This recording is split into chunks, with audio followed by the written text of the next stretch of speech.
16 anyos na binatilyo sa Quezon, naputulan po ng paa matapos pong makagat ng nakawalang baboy ramo. Yan na sinasabi ko. Aha.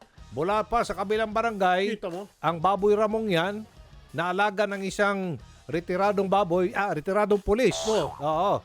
At ngayon lupon, taga-pamayapa na katabing barangay sa kanilang lugar. Aha. Aha. Narito ang report.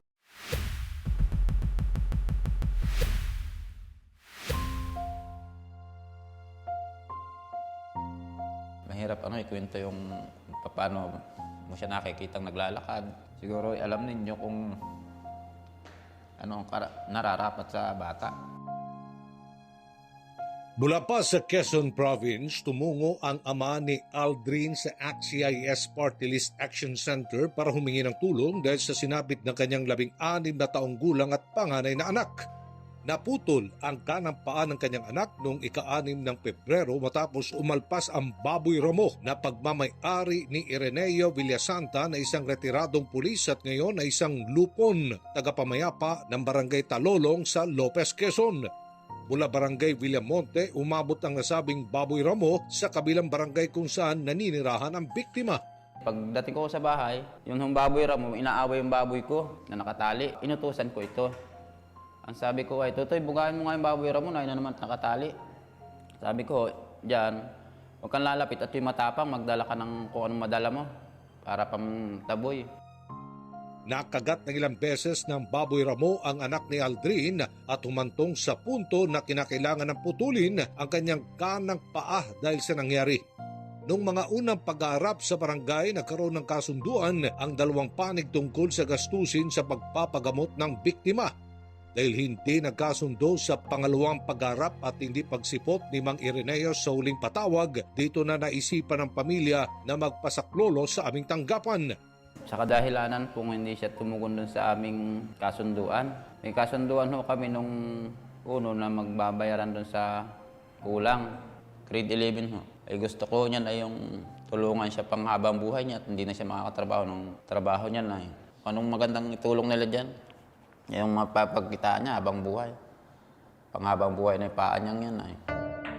Ayon sa kagawad ng barangay, inaantay na lamang nila ang kapitan para mabigyan ng certificate to file action ang biktima matapos hindi humarap sa huling patawag ang inirereklamo. Hindi sila nagkasundo.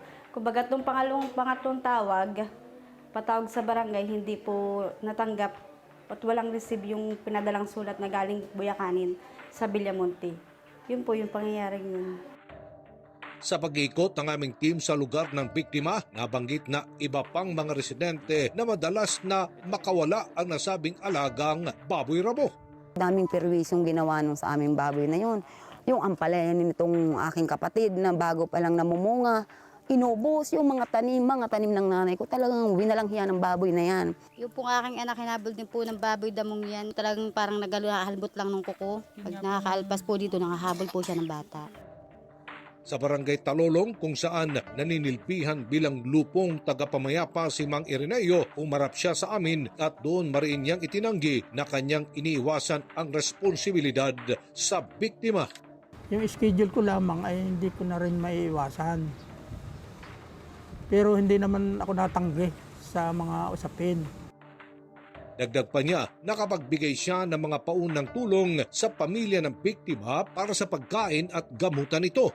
Ang cash ko na naibigay na tulong ay 20. Tapos ay hindi na nga po kami nakapagbigay ng tulong na nung nakalabas na dahil hindi kami nagkakasundo sa barangay. Tapos ay gano'n na nga ho, nagpo-complain na sila saan. Ay di, sabi ko, hintay ko na lang yung summons. Paliwanag naman ni Mang Ireneo sa pag-aalaga ng baboy ramo, hindi raw ito purong wild boar kaya hindi na siya kumuha ng permit sa pag-aalaga nito. Ay hindi na po baboy ramo yan eh. Malaki na po yung barako ko eh, pinalagaan ko na yan, pinids ko. Agad naman naming inilapit ang problema sa alkalde ng Lopez, Quezon para mabigyan ng tulong ang pamilya. Ayun na nga pong nabanggit kanina, financial assistance para sa therapy at educational assistance daw po ang hiningi. So, kaya naman po nating ibigay yun. Nangako din ang alkalde na ibibigay ang mga kakailanganin pang tulong ng pamilya.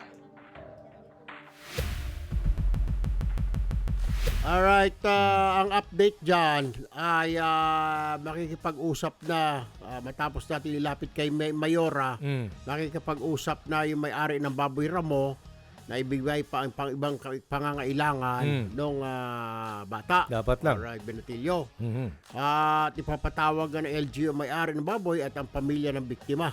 Kawawa naman. Sira na nga talagang buhay. Wala na. Pero naputol. Buti siya kung sundalo at may pensyon.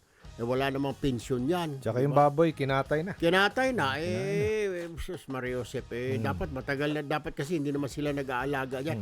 Nasa linya si Nanay Lani Arche, ang nanay ng biktima. Magandang umaga po, Nanay Lani. Magandang umaga po, sir. Si Erwin Tulpo ito at Aljo Bindiho. Ilang taon na po ba yung anak ninyo, Nanay Lani? 16 years old po, grade 11 po. Ano bang plano niya sa buhay? Pangarap? Sana? Ay, noong pong hindi pa siya napuputulan, ay ang gusto po nun ay maging sundalo. Hindi na pwede. Hindi pa nga na. Hindi na humatutupad at nabawasan na ng ano ay. Ano raw ba ano ba ang trabaho ninyo mag-asawa? Ay kayo, anong trabaho ni mister? Kayo? Ako po ay barangay secretary po dito sa aming barangay. Tapos po yung mister ko ay nagkukupra po, tapos nagtutubigan. Yun lang po ang hanap buhay namin dito. Ilan, may mga kapatid ba yung binatilyo ninyo? May mga kapatid? Ano po, lima pa po na maliliit. Anong plano niyo na ngayon sa buhay daw, Nanay Lani? Ay, sana po ay yung anak ko po'y matulungan, sir. Para? Anong plano? Ano nga yung gusto niyang gawin? Hindi na pwede magsundalo. Ano na lang? Ay, nag-aaral naman po siya. Ay, sabi ho namin, ay di, yun na lang anak kaya yung kaya na lang ng katawan mo. Sabi ko kung ganun, ay willing naman po siyang mag-aral. Nay, ganito na lang. Bilihan ko na lang ng prosthetics yan, yung kahoy na legs para hindi niya na kailangan niya magsaklay-saklay. Okay ba sa inyo? Ay, sige po, sir. Salamat po. Sagutin ko na lang yung prosthetics niyan para makapunta siya ng mga high school, college, hindi niya na kailangan ng saklay. Ako na ho sasagot ng prosthetics. Dito po sa Kuanay, sa orthopedic. Magaling sila dyan para magkaroon po siya ng kahoy na paa. Ay, siya po ngayon ay may therapy ay. Nagte-therapy pa po siya. Sino nagbabayad? Hindi na po. Libre. Kami po ang nagbabayad. Kayo pa nagbabayad? Magkano Opo, naman? sir. Magkano? 400 po ang isang session niya ay 14 weeks daw po siyang 8 ite-therapy. times 6. Ay 400 po isang session ay 2 beses daw po sa isang linggo, sabi po nung doktor niya Mabigat sa din ito. sa ano niya. Engineer. Si Doc Adobo po. Mariscotes, multiply.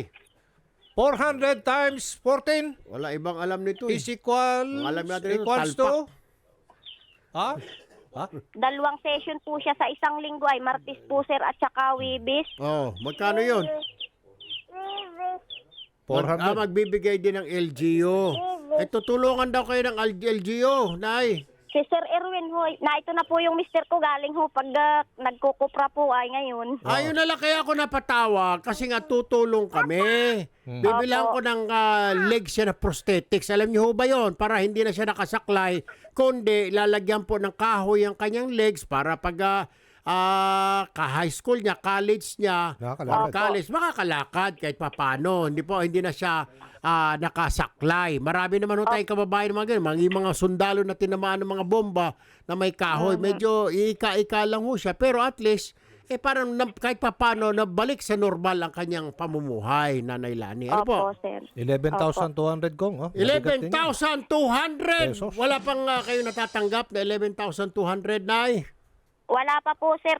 Ano po ay pinakukuha po ako ng quotation daw po nung sa therapy niya. Yun po ang kukuhain ko mamaya at ibibigay ko po sa DSWD po. DSWD. Sige.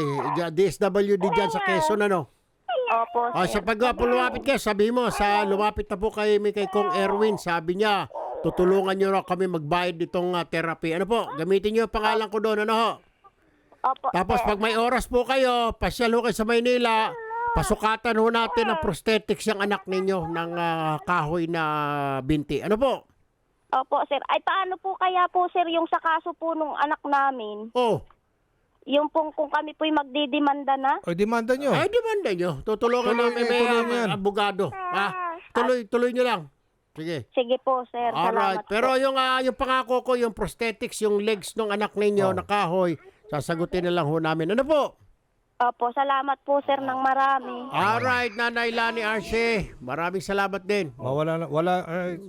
Sana wala wag mawala ng pag-asa ang anak ka, Nay. Kausapin lang Bilang yung natin ng legs yun, ng kahoy. Minsan kasi Para hindi na talaga- siya nakasaklay.